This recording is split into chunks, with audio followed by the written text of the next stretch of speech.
Baik, bismillahirrahmanirrahim. Assalamualaikum warahmatullahi wabarakatuh. Selamat pagi, santri-santri alumna. Ya, di sini Ustaz akan membahas tentang induksi matematika. Ya, kemarin Ustaz sudah share video, tapi saya rasa itu sedikit agak lumayan membingungkan ya, sehingga Ustaz buat sebuah video sederhana untuk coba mempermudah materi ini. Ya, untuk itu mari kita awali pembelajaran ini dengan berbasmalah. Bismillahirrahmanirrahim. Oke, induksi matematika ini sebetulnya adalah metode pembuktian sebuah teorema ya. Jadi kalau ada sebuah teorema dalam matematika itu belum tentu benar atau salahnya, maka harus dibuktikan. Salah satu caranya adalah dengan induksi matematika ya. Jadi sebetulnya untuk membuktikan teorema itu banyak. Hanya kita menggunakan induksi matematika karena di bab ini pembahasannya tentang induksi matematika. Oke. Nah, induksi matematika ini ada tiga buah pembuktian. Yang pertama adalah harus dibuktikan benar untuk n sama dengan 1 ya. Yang kedua, asumsikan benar untuk n sama dengan k ya. Asumsi itu bisa juga misalkan begitu, anggap itu benar ya untuk n sama dengan k. Lalu, cara yang ketiga adalah akan dibuktikan benar untuk n sama dengan k plus 1. Nah, jadi hanya berkutat di tiga ini ya.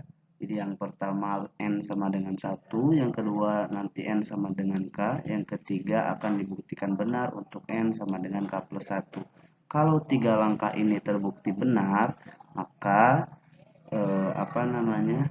teorema tersebut terbukti ya. Dengan catatan ketiga langkah ini harus benar. Kalau nanti misalkan dalam langkah pertama sudah salah, berarti kita tidak usah melanjutkan ke langkah kedua dan langkah ketiga ya. Atau nanti di langkah keberapa dia salah, berarti ya sudah cukup sampai sana. Artinya teoremanya tidak terbukti ya. Oke, kita akan coba lanjut. Oke, nah ada contoh soal di sini. Buktikan secara induksi matematika bahwa teorema ini, nah ini yang disebut dengan teorema ini bentuknya begini, ya, di mana dalam sebuah teorema ini ada yang disebut dengan luas kiri, ada yang disebut dengan luas kanan. Nah, jadi nanti kita harus coba membuktikan bahwa apakah luas kiri dan luas kanan ini betul sama, karena kalau ini kan tidak terlihat ya. Di sini ada angka 1 2 3 sampai seterusnya, kita tidak tahu sampai n. Ini hasilnya akan sama dengan setengah n dikali n plus 1. Nah, kan kita belum tahu kalau belum memasukkan angka ya. Begitu. Nah, inilah yang disebut dengan teorema. Nah, kita akan membuktikan ini. Oke, kita akan next. Nah, langkah pertama adalah benar untuk n sama dengan 1. Nah, di sebelah kanan, nah di sini Ustaz sudah tuliskan soalnya ya agar kita tidak lupa teorema yang harus dibuktikannya. Nah, di mana 1, 2, 3 sampai n ini dia sama dengan setengah n dikali n plus 1. Nah, yang kita ganti dengan n sama dengan 1 ini adalah tentu yang ada variabelnya ya. Sehingga 1, 2, 3-nya tidak ditulis ya. Maka yang kita tulis ke bawah adalah yang ininya, yang n sama dengan setengah n dikali n plus 1 ya. Jadi yang ada variabelnya kita tulis ke sini. Nah, lalu kita ganti n-nya dengan angka 1 ya. Jadi setiap huruf n ketemu huruf n-nya kita ganti dengan 1. Nah, ini n ini kita ganti ke bawah dengan 1. Lalu n yang ini kita ganti juga dengan 1. Lalu n yang ini kita ganti dengan 1. Setelah itu karena ruas kanan ini hanya ada n saja, artinya tidak ada operasi di ruas kiri ya. Ruas kiri itu sehingga 1 1 1 terus. Kalau ruas kanan, nah ruas kanan ini ada setengah n dikali n plus 1. Nah, ke ini yang ini nih setengah kali 1, maka ke bawah dia jadi setengah. Lalu yang dalam kurungnya 1 tambah 1, ke bawahnya jadi 2. Nah, setengah dikali 2 itu jadi 1. Nah, maka ruas kiri sama dengan 1, ruas kanan juga 1. Ya, nah ini 1, ruas kanan juga 1. Nah, karena sama berarti benar. Sama itu berarti nilainya sama. Tidak selalu 1 sama dengan 1 ya. Nanti kalau misalkan nanti hasilnya ternyata 3 sama dengan 3, itu benar. Ya, atau angka-angka lain yang penting ruas kiri dan ruas kanannya sama itu benar. Tapi kalau berbeda, misalkan 2 sama dengan 3. Nah, berarti ini tidak benar ya. Kenapa? Karena berbeda. Kalau misalkan nanti dari sininya sudah salah atau tidak benar, berarti sudah kita tidak lanjutkan lagi ya. Begitu saja, artinya teoremanya tidak terbukti. Tapi kalau benar, maka kita harus lanjut ke langkah berikutnya. Langkah kedua. Ya, langkah kedua ini adalah asumsikan benar dengan K. Nah, asumsikan ini hanya memisalkan bahwa itu benar. Ya, begitu. Nah, di kanan ada soalnya yang masih bisa tulis. Ya, nah, di langkah ini kita hanya cukup mengganti huruf N dengan huruf K. Gitu. Ya, ini nih. Ini soal, saya tulis lagi di sebelah sini. Lalu kita ganti setiap huruf N dengan huruf K. Nah, ini N ini jadi K begitu. Lalu N ini jadi K juga begitu. Dan ini jadi N sama dengan K juga. Nah, di langkah kedua ini kita tidak perlu membuktikan benar atau salahnya karena sudah diasumsikan. Tadi itu diasumsikan itu apa? Dibukti apa misalkan ya, sorry. Dimisalkan itu benar sehingga kita tidak dibuktikan. Jadi anggap saja bahwa ini sudah benar. Nah, tapi di langkah kedua ini kita butuh untuk ke langkah yang ketiga ya. Begitu. Jadi misalkan oh ini tidak penting, bukan tidak penting, ini penting karena akan kita bawa nanti ke langkah ketiga ya. Maka nanti hasil ini sudah akan catat di langkah ketiga ya biar kita tidak pusing. Oke, yang terakhir. Nah, di sini adalah inti dari induksi matematika ya karena dari ketiga langkah tersebut yang paling sulit adalah langkah ketiga ya, jadi untung ditulisnya di akhir ya, kalau di awal nanti ini bakal banyak yang kesulitan. Oke, nah di sebelah kanan di sini nih kita sudah tulis tadi ini adalah hasil dari yang langkah kedua ya, 1 tambah 2 tambah 3 titik titik titik K sama dengan setengah K dikali K plus 1. Nah, di sini saya sudah tulis ruas kiri, ruas kanan. Ini biar tidak bingung nanti. Kan kita harus membuktikan bahwa ruas kiri ini hasil akhirnya akan sama dengan ruas kanan. Oke. Nah, langkah ketiga ini kita tentu harus mengganti huruf N dengan K plus 1 ya. Nah, ini soalnya yang kita tadi apa namanya? Yang kita coba tadi kerjakan ya, ini soalnya biar tidak pusing saya tulis ulang.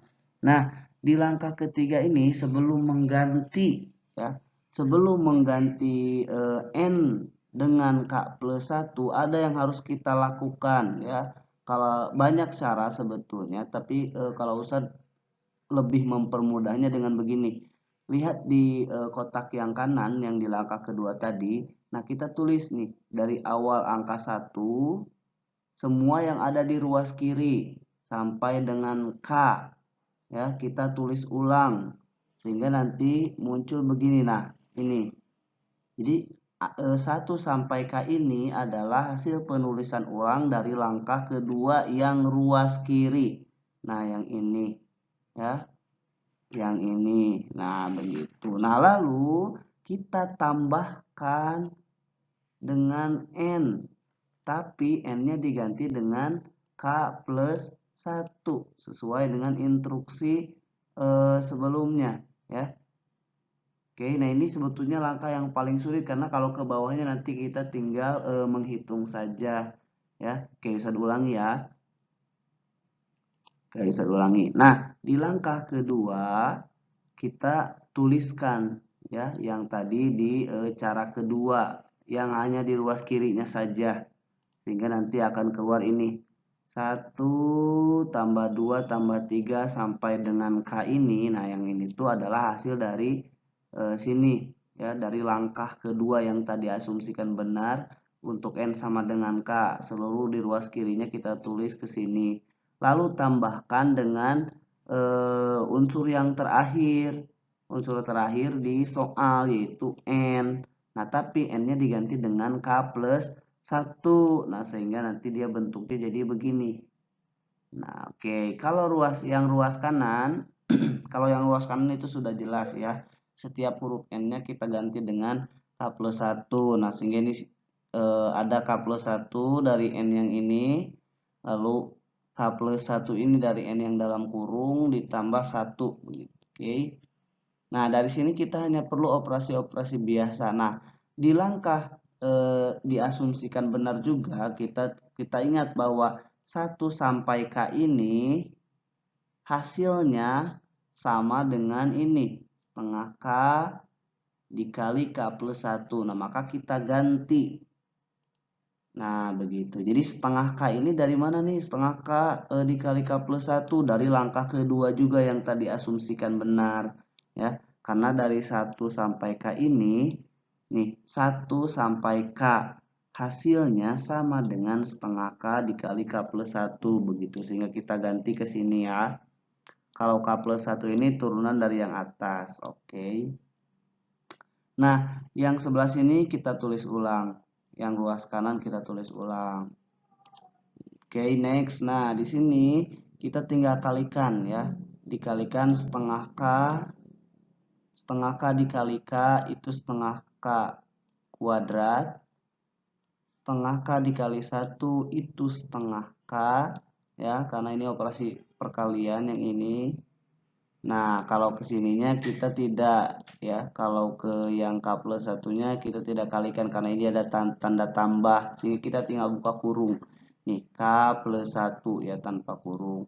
Yang ruas kanan juga kita operasikan. Mengoperasikan yang ruas kanan, ini tinggal dioperasikan yang ini dulu, karena kita bisa jumlahkan K plus 1 plus 1, berarti itu sama dengan K plus 2 ya. Jadi sebelum dikalikan karena ada di dalam kurung, kita dahulukan yang ada di dalam kurung. Begitu angka dengan angka kan bisa dijumlahkan ya, sehingga K plus 2. Nah, oke, nah dari sini kita lanjut ya.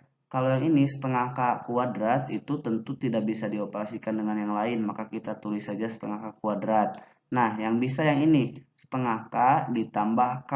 Karena sama-sama ada mengandung variabel K, maka itu bisa dijumlahkan.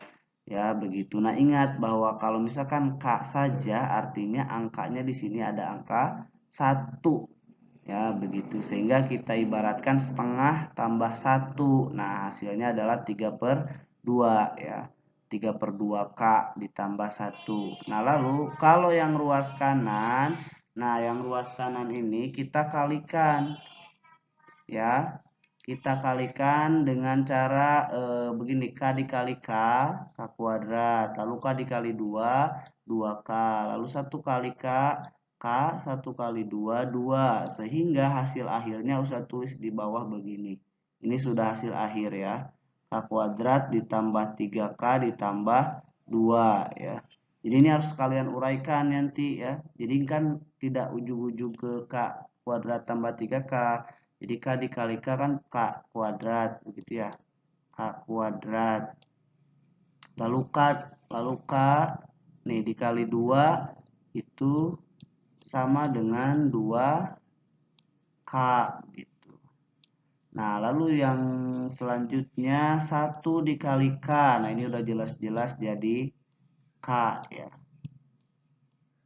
Lalu yang terakhir 1 kali 2. Ini hasilnya adalah 2. Nah, ini penguraiannya yang sebetulnya di kelas 10 sudah dijelaskan ya. Sehingga kita tulis K kuadrat ke sini. Lalu 3K ini 3K. Nah, yang ini didapat dari 2K ditambah K. Ya, jadi kayak 2 tambah 1 hasilnya 3K plus 2. Oke, nah tinggal langkah selanjutnya. Karena ruas kiri ini sudah tidak ada yang bisa dioperasikan. Nah, ini ada K kuadrat dengan K tidak bisa ya. Karena pangkatnya berbeda. Kalau ini K-nya kuadrat, kalau ini K-nya biasa, berarti ini tidak bisa dijumlahkan. Begitu termasuk dengan 1. 1 ini hanya angka saja, tidak ada variabel K-nya. Berarti tidak bisa dijumlahkan. Artinya yang ruas kiri ini sudah selesai. Nah, sekarang bagaimana kita membuat ruas kanan ini sesuai dengan ruas kiri? Nah, muncul yang bawah ini. Yang bawah ini adalah hasil dari yang sebelumnya, kan setengah ya, setengah di sebelumnya itu setengah dalam kurung K kuadrat ditambah 3K tambah 2. Nah, setengahnya dikali-kalikan ya, jadi setengahnya dikali-kalikan, jadi setengah kali K kuadrat, ke sini setengah K kuadrat, setengah dikali 3K, 3/2K, setengah kali 2 itu 1. Nah, barulah ini selesai. Sekarang kita cocokkan ruas kiri dengan ruas kanan. Bagaimana keadaannya? Sama atau tidak? Nah, ya, kalau sama terbukti benar. Nah, kalau terbukti benar berarti yang teorema tadi itu benar secara induksi matematika. Oke. Nah, itu saja dari Ustadz ya. Semoga bisa difahami ya. Untuk itu mari kita akhiri dengan berhamdalah. Alhamdulillahirabbil alamin. Jangan lupa nanti untuk mengerjakan soal latihan ya. Soal latihan untuk memantapkan kalian. Nanti Ustaz akan tulis soalnya dalam bentuk foto ya yang diupload juga di Google Classroom. Oke? Ya, syukron.